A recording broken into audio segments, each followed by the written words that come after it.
എല്ലാവർക്കും നമസ്കാരം.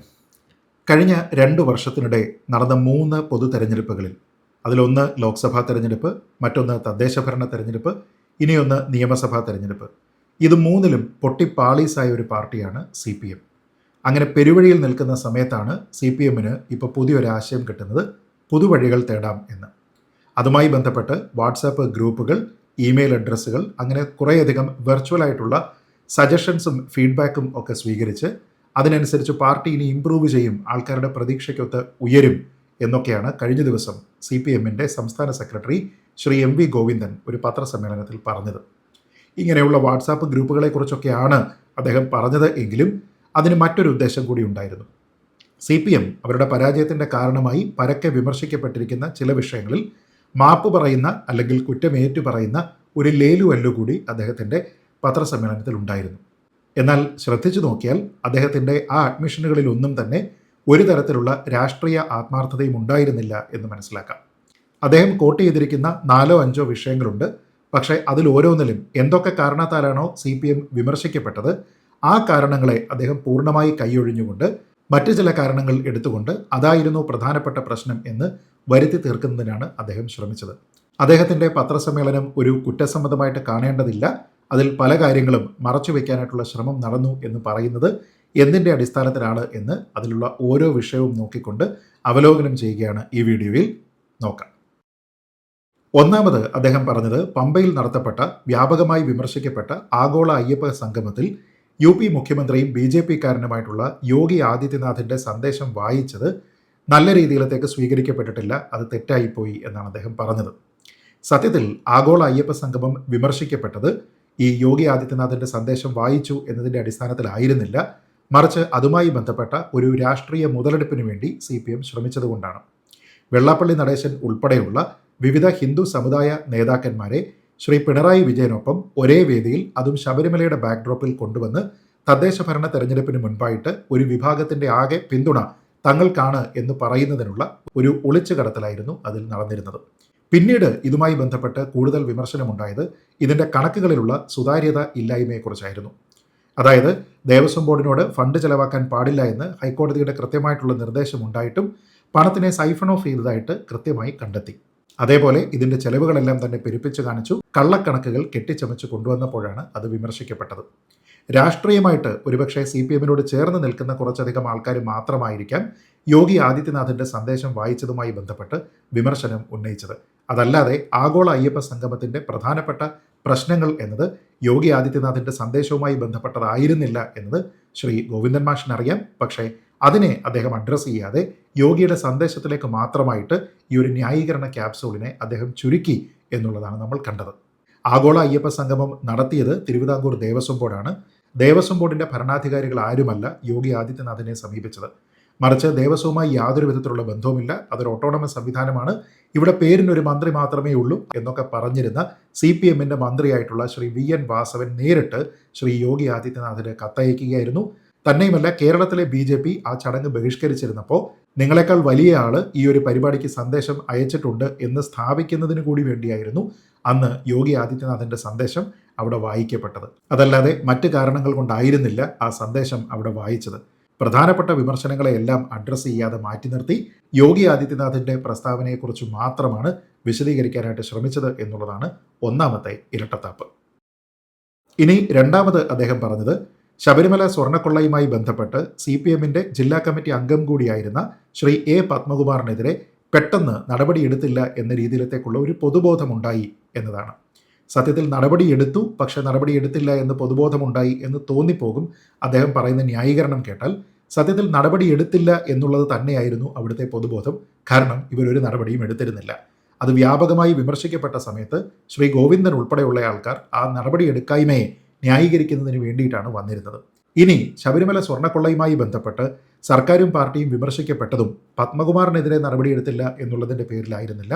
പത്മകുമാറും വാസുവും വിജയകുമാറും ശങ്കർദാസും അടക്കമുള്ള ഇടതുപക്ഷത്തു നിന്നുള്ള പൊളിറ്റിക്കൽ അപ്പോയിന്റുകളായിരുന്ന ആൾക്കാർ ഇതിൽ പ്രതികളായി എന്നതിൻ്റെ പേരിലായിരുന്നു വിമർശിക്കപ്പെട്ടത്. ഇങ്ങനെ പാർട്ടിയുടെ നോമിനേറ്റഡ് ആയിട്ടുള്ള ആൾക്കാർ അവിടെ വലിയ സ്വർണ്ണക്കൊള്ളയ്ക്ക് കൂട്ടുനിന്നു എന്നുള്ള ഒരു ആരോപണം ഉണ്ടാകുമ്പോൾ അവർക്കാർക്കുമെതിരെ ഉചിതമായിട്ടുള്ള നടപടി സ്വീകരിച്ചില്ല എന്നും ഈ കൊള്ളയെ തടയാനായിട്ട് CPMനും സർക്കാരിനും കഴിഞ്ഞില്ല എന്നും ഈ കൊള്ളയിൽ ഒന്നാം പ്രതിയായിരുന്ന ഉണ്ണികൃഷ്ണൻ പോറ്റിയുമായി ശ്രീ കടകംപള്ളി സുരേന്ദ്രൻ എന്ന അന്നത്തെ ദേവസ്വം മന്ത്രിക്ക് വ്യക്തിപരമായിട്ടുള്ള ബന്ധമുണ്ടായിരുന്നു എന്നതിൻ്റെ എല്ലാം പേരിലാണ് CPM വിമർശിക്കപ്പെട്ടത്. അപ്പോൾ ആ ഒരു വിഷയത്തിനെ അതിൻ്റെ പൂർണ്ണതയിൽ അഡ്രസ്സ് ചെയ്യാതെ അതിൽ നിന്ന് പത്മകുമാറിനെതിരെ നടപടിയെടുത്തില്ല എന്ന ഒരു പൊതുബോധം ആൾക്കാരിൽ ഉണ്ടായി എന്ന രീതിയിലേക്ക് ലിമിറ്റ് ചെയ്തുകൊണ്ട് വീണ്ടും കാതലായ വിഷയത്തിൽ നിന്ന് ഒളിച്ചോടുന്നതിന് വേണ്ടിയിട്ടാണ് ഇവിടെ ശ്രീ ഗോവിന്ദൻ മാഷ് ശ്രമിച്ചിരിക്കുന്നത്. ഇനി അടുത്തത് വെള്ളാപ്പള്ളി നടേശൻ്റെ ന്യൂനപക്ഷ വിരുദ്ധമായിട്ടുള്ള പല പ്രസ്താവനകളെയും കൃത്യമായും ശക്തമായും പ്രതിരോധിച്ചില്ല എന്നുള്ള ഒരു അവബോധം ആൾക്കാരിൽ ഉണ്ടായി എന്നാണ് പറയുന്നത്. ഇത് വീണ്ടും അതിൻ്റെ കുറ്റം ആൾക്കാരിലേക്ക് എത്തിക്കുകയാണ്. ഞങ്ങൾ പ്രതിരോധിച്ചു, പക്ഷേ പ്രതിരോധിച്ചില്ല എന്ന അവബോധമാണ് ആൾക്കാരിൽ ഉണ്ടായത് എന്നാണ് അദ്ദേഹം പറയാനായിട്ട് ശ്രമിച്ചത്. അവിടെയും കാതലായിട്ടുള്ള വിഷയം വെള്ളാപ്പള്ളി നടേശൻ്റെ പ്രസ്താവനകളെ അപലപിച്ചോ ഇല്ലയോ എന്നുള്ളതായിരുന്നില്ല, മറിച്ച് തുടർച്ചയായിട്ട് മുസ്ലിം വിരുദ്ധ പ്രസ്താവനകൾ നടത്തിയിരുന്ന ഒരു വ്യക്തിയുടെ തോളിൽ കൈയിട്ട് നടന്നു.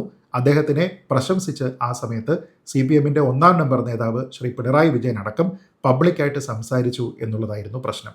ശ്രീനാരായണ ഗുരുദേവൻ നമുക്ക് പകർന്നു തന്നിരിക്കുന്ന എല്ലാ ആശയങ്ങളെയും ജീവിതത്തിൽ സ്വാംശീകരിച്ചിരിക്കുന്ന നേതാവാണ് എന്ന് പറഞ്ഞുകൊണ്ട് നമുക്കൊരു നാരായണ ഗുരു മാത്രം പോരാ, ഒരു നടേശ ഗുരു കൂടി വേണം എന്നുള്ള ഒരു പ്രതിഷ്ഠാ സ്ഥാപനത്തിന് കൂടി ശ്രീ പിണറായി വിജയൻ വാക്കാൽ ശ്രമിച്ചു എന്നുള്ളതാണ് അന്ന് വിമർശിക്കപ്പെട്ടത്. അതിനെയും വെള്ളാപ്പള്ളി നടേശൻ്റെ വർഗീയ പ്രസ്താവനകളെ കൃത്യമായ രീതിയിലേക്ക് എതിർത്തില്ല എന്ന ഒരു അവബോധ സൃഷ്ടി മാത്രമാണ് ഉണ്ടായത് എന്ന മട്ടിലേക്ക് ലിമിറ്റ് ചെയ്തുകൊണ്ട് തൻ്റെ അജണ്ട ഒളിച്ചു കടത്തുന്നതിന് വേണ്ടിയിട്ടാണ് ശ്രീ ഗോവിന്ദൻ ശ്രമിച്ചത്. അതും ഒരു ഇരട്ടത്താപ്പ് തന്നെയാണ്. ഇനി അടുത്തത് തളിപ്പറമ്പ് നിയമസഭാ മണ്ഡലത്തിലെ PK ശ്യാമളയുടെ സ്ഥാനാർത്ഥിത്വമാണ്. നമുക്കെല്ലാവർക്കും അറിയാം, PK ശ്യാമളയുടെ സ്ഥാനാർത്ഥിത്വം എന്തുകൊണ്ടാണ് വിമർശിക്കപ്പെട്ടത് എന്ന് വെച്ചാൽ അത് ശ്രീ MV ഗോവിന്ദൻ വെക്കേറ്റ് ചെയ്ത സീറ്റാണ്, അതുകൊണ്ട് അദ്ദേഹത്തിൻ്റെ ഭാര്യയ്ക്ക് ആ സീറ്റ് കൊടുത്തു എന്ന രീതിയിലത്തേക്ക് ഒരു കുടുംബവാഴ്ച CPMലും സ്ഥാപിക്കപ്പെടുന്നു എന്ന രീതിയിലാണ് വിമർശിക്കപ്പെട്ടത്. ഒരു സ്ത്രീയെയാണ് അവിടെ സ്ഥാനാർത്ഥിയായിട്ട് വേണ്ടത് എങ്കിൽ ശ്യാമളയേക്കാൾ യോഗ്യതയുള്ള മറ്റുള്ള ആൾക്കാർ കണ്ണൂർ ജില്ലാ ഘടകത്തിലുണ്ട് എന്നുള്ള വിമർശനമായിരുന്നു ഉണ്ടായിരുന്നത്. ആ തെറ്റ് തിരുത്തണം എന്നാവശ്യപ്പെട്ടുകൊണ്ട് പാർട്ടിയുടെ പ്രധാനപ്പെട്ട ആൾക്കാരുടെയും അണികളുടെയും ഭാഗത്തു നിന്ന് പ്രതിഷേധവും പ്രകടനവുമൊക്കെ അന്നവിടെ ഉണ്ടായിരുന്നു. ആ സീറ്റ് പാർട്ടിയുടെ വിമതനായിട്ട് UDF പിന്തുണയോടുകൂടി മത്സരിച്ച ഒരാളിന് നൽകേണ്ടി വന്നിരിക്കുന്ന ഒരു സാഹചര്യത്തിൽ ശ്രീ ഗോവിന്ദൻ മാഷ് കഴിഞ്ഞ ദിവസം പറയാനായിട്ട് ശ്രമിച്ചത് ശ്യാമളയുടെ സ്ഥാനാർത്ഥിത്വവുമായി ബന്ധപ്പെട്ട് കണ്ണൂർ ഘടകത്തിൻ്റേത് തെറ്റായ തീരുമാനമായിരുന്നു എന്ന് അവർ തന്നെ കണ്ടെത്തുന്നു, അതിനെ സംസ്ഥാന സമിതി ഉൾപ്പെടെ അംഗീകരിക്കുന്നു എന്ന് മാത്രമാണ്. അപ്പോൾ സ്ഥാനാർത്ഥി നിർണയം തെറ്റായിരുന്നു എന്ന രീതിയിലത്തേക്ക് അതിനെ പരിമിതപ്പെടുത്തി അവതരിപ്പിക്കാനാണ് ഗോവിന്ദൻ മാഷ് ശ്രമിക്കുന്നത്. സത്യത്തിൽ അവിടുത്തെ വിഷയം എന്ന് പറയുന്നത് സ്വജന പക്ഷപാതം എന്നുള്ളതായിരുന്നു. അതിനെയും കൃത്യമായ രീതിയിലത്തേക്ക് അഡ്രസ്സ് ചെയ്യാതെ അതിൻ്റെ ഒരു ചെറിയ ആംഗിളിൽ ആ വിഷയത്തിനെ അഡ്രസ്സ് ചെയ്യുന്നതിന് വേണ്ടിയിട്ട് മാത്രമാണ് അദ്ദേഹം ശ്രമിച്ചത്. അതും ശുദ്ധ ഇരട്ടത്താപ്പാണ് എന്ന് വേണം കാണാൻ. ഇനി അടുത്തത് അദ്ദേഹം പറഞ്ഞിരിക്കുന്നതിലെ ഫാക്ച്വലായിട്ടുള്ള ഒരു തെറ്റാണ്. BJPക്ക് ഇത്തവണ 3 സീറ്റ് കിട്ടിയിരിക്കുന്നത് കോൺഗ്രസിന്റെ പിന്തുണയോടെയാണ്. അതിന് പകരമായി 30 സീറ്റുകളിൽ UDFനെ BJP പിന്തുണച്ചു എന്നും അദ്ദേഹം പറയുന്നുണ്ട്. ഇതിൽ നിയമമണ്ഡലത്തിന്റെ കാര്യം എല്ലാവർക്കും അറിയാം. അവിടെ 2 പാർട്ടിയുടെയും, അതായത് കോൺഗ്രസിൻ്റെയും CPMൻ്റെയും വോട്ട് കുറഞ്ഞിട്ടുണ്ട്. കോൺഗ്രസിന് 4% വോട്ട് കുറഞ്ഞിട്ടുണ്ടെങ്കിൽ CPMന് 1% വോട്ട് കുറഞ്ഞിട്ടുണ്ട്. അതായത് കോൺഗ്രസിൻ്റെ വോട്ടുകൾ മാത്രമല്ല കുറഞ്ഞിരിക്കുന്നത്, CPMൻ്റെ വോട്ടുകളും കുറഞ്ഞിട്ടുണ്ട്. അത് രണ്ടും BJPയിലേക്ക് പോയിട്ടുണ്ട് എന്നുള്ളതാണ് അതിൽ നിന്ന് മനസ്സിലാക്കേണ്ടത്. മറ്റൊന്ന് ചാത്തന്നൂർ മണ്ഡലമാണ്. ചാത്തന്നൂർ മണ്ഡലത്തിലും കോൺഗ്രസ് ആയിരുന്നു BJPയെ പിന്തുണയ്ക്കുന്നത് എങ്കിൽ കോൺഗ്രസിൻ്റെ വോട്ട് കാര്യമായിട്ട് കുറയുകയും CPIയുടെ വോട്ട് അതേപോലെ നിലനിൽക്കുകയും വേണമായിരുന്നു. എന്നാൽ അവിടെ സംഭവിച്ചത് കോൺഗ്രസിന് 1% വോട്ട് വർദ്ധിച്ചു എന്നുള്ളതാണ്. അപ്പോൾ മാഷ് പറയുന്നതിന് വിരുദ്ധമായിട്ട് കോൺഗ്രസിന് 1% വോട്ട് കൂടി, എന്നാൽ നഷ്ടമുണ്ടായത് CPIക്കാണ്. 8% വോട്ടാണ് അവിടെ CPIക്ക് നഷ്ടമായത്. അങ്ങനെയെങ്കിൽ അവിടെ ഒരു ഡീലുണ്ട് എങ്കിൽ അത് CPIയും BJPയും തമ്മിലാണ് എന്ന് മാഷിൻ്റെ ലോജിക്ക് ഉപയോഗിച്ച് പറയേണ്ടി വരും. പക്ഷേ അത് പറയാൻ മാഷിന് നിർവാഹമില്ലാത്തത് കൊണ്ട് അദ്ദേഹം ഇവിടെ കോൺഗ്രസിനെ കുറ്റപ്പെടുത്തുകയാണ്. കോൺഗ്രസും BJPയും തമ്മിൽ ഒരു ഡീൽ ഇല്ലായിരുന്നു, പക്ഷെ അതുണ്ട് എന്ന് സ്ഥാപിക്കാനായിട്ട് അദ്ദേഹം ശ്രമിക്കുകയാണ്. ഇനി അടുത്തത് കഴക്കൂട്ടം. ശ്രീ V മുരളീധരൻ ചെറിയ മാർജിനിൽ ജയിച്ച ഒരു അതിശക്തമായിട്ടുള്ള മത്സരമാണ് അവിടെ നടന്നത്. അവിടെയും മാഷിൻ്റെ ന്യായമൊന്നും തന്നെ വിലപ്പോകില്ല. കാരണം കോൺഗ്രസിന് അവിടെ കഴിഞ്ഞ തവണത്തേതിനേക്കാൾ 4.5% വോട്ടാണ് മൊത്തത്തിൽ വർദ്ധിച്ചത്. എന്നാൽ CPMന് കടകംപള്ളി സുരേന്ദ്രൻ മത്സരിക്കുമ്പോൾ 11% വോട്ടുകളുടെ കുറവാണ് അവിടെ ഉണ്ടായത്. അങ്ങനെയാണ് എങ്കിലും CPMും BJPയും തമ്മിലായിരുന്നു ധാരണ എന്ന് പറയേണ്ടി വരും. പക്ഷേ മാഷിനത് പറയാൻ കഴിയില്ല. ആ പറയുന്നത് അവാസ്തവമാവും. ജനങ്ങളുടെ പിന്തുണ അവിടെ V മുരളീധരനായിരുന്നു എന്നുള്ളതാണ് വസ്തുത. അപ്പോൾ കോൺഗ്രസ് സപ്പോർട്ട് ചെയ്തെങ്കിൽ മാത്രമേ BJPക്ക് സീറ്റ് കിട്ടൂ എന്ന രീതിയിലത്തേക്കുള്ള ഒരു നറേറ്റീവ് ഉണ്ടാക്കാൻ ശ്രമിക്കുമ്പോൾ നാട്ടിലുള്ള ആൾക്കാർ അവരുടെ സ്വന്തം താല്പര്യത്തിനനുസരിച്ചാണ് വോട്ട് ചെയ്യുന്നത്. അതല്ലാതെ പാർട്ടിക്കാരുടെ വോട്ട് മറിക്കുന്നത് കൊണ്ടല്ല ഒരു മണ്ഡലത്തിൽ ജയാപജയങ്ങൾ ഉണ്ടാകുന്നത് എന്നതിനെക്കുറിച്ച് മാഷ് അല്പമെങ്കിലും മനസ്സിലാക്കണം. അല്ലെങ്കിൽ പറയുന്ന കണക്കുകളിൽ തൻ്റെ വാദത്തിനെ സപ്പോർട്ട് ചെയ്യുന്ന രീതിയിലത്തേക്കുള്ള സത്യസന്ധതയെങ്കിലും ഉണ്ടാകണം. ഇനി വേറൊരു തമാശ കൂടിയുണ്ട്. യു ഡി എഫിന് മൊത്തത്തിൽ 102 സീറ്റാണ് കിട്ടിയത്. അതിൽ 30 സീറ്റ് യു ഡി എഫ് ജയിച്ചിരിക്കുന്നത് BJP പിന്തുണയോടുകൂടിയാണ് എന്ന് വിചാരിച്ചാലും ആ 30 സീറ്റുകളെയും എൽ ഡി എഫിന് അങ്ങ് കൂട്ടിവെച്ച് കഴിഞ്ഞാലും എൽ ഡി എഫിൻ്റെ മൊത്തം സീറ്റ് 65 ആവുള്ളൂ. അത് ഭരണത്തിലേക്ക് എത്താനുള്ള ഭൂരിപക്ഷം തരില്ല. 102-ൽ നിന്ന് 30 പോയി കഴിഞ്ഞാലും ഭരണത്തിന് വേണ്ടതിനേക്കാൾ ഒരു സീറ്റ് കൂടി അധികമായിട്ട് 72 സീറ്റ് അപ്പോഴും യു ഡി എഫിന് ഉണ്ടാകും എന്നുള്ള ഒരു കണക്കും മാഷൊന്ന് മനസ്സിലാക്കിയാൽ നന്നായിരുന്നു. ചുരുക്കി പറഞ്ഞാൽ BJPയുടെ പിന്തുണയോട് കൂടിയിട്ടല്ല ഇത്തവണ യു ഡി എഫ് അധികാരത്തിൽ വന്നത്.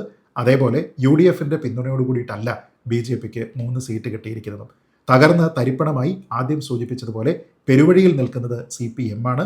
അതുകൊണ്ട് തന്നെ പൊതുവഴികൾ തേടി നല്ല രീതിയിലത്തേക്ക് പ്രകടനം കാഴ്ചവെച്ചുകൊണ്ട് ജനമനസ്സുകളിലേക്ക് തിരിച്ചു വരണമെങ്കിൽ ഇതേപോലെ നുണപ്രചരണമോ ക്യാപ്സൂൾ നിർമ്മാണമോ അല്ല പാർട്ടിക്ക് വേണ്ടത് എന്നതിനെക്കുറിച്ച് CPM-ന് തന്നെ അതിൻ്റെ സംസ്ഥാന സെക്രട്ടറി ആയിട്ടുള്ള ശ്രീ MB ഗോവിന്ദന് തന്നെ കൃത്യമായിട്ടുള്ള ബോധ്യവും ഉണ്ടാകട്ടെ എന്ന് പ്രത്യാശിച്ചുകൊണ്ട് പ്രാർത്ഥിച്ചുകൊണ്ട് ഈ വീഡിയോ അവസാനിപ്പിക്കുന്നു. മുട്ടൻ ഒരു ലാൽ സലാം. ജയ് ഹിന്ദ്.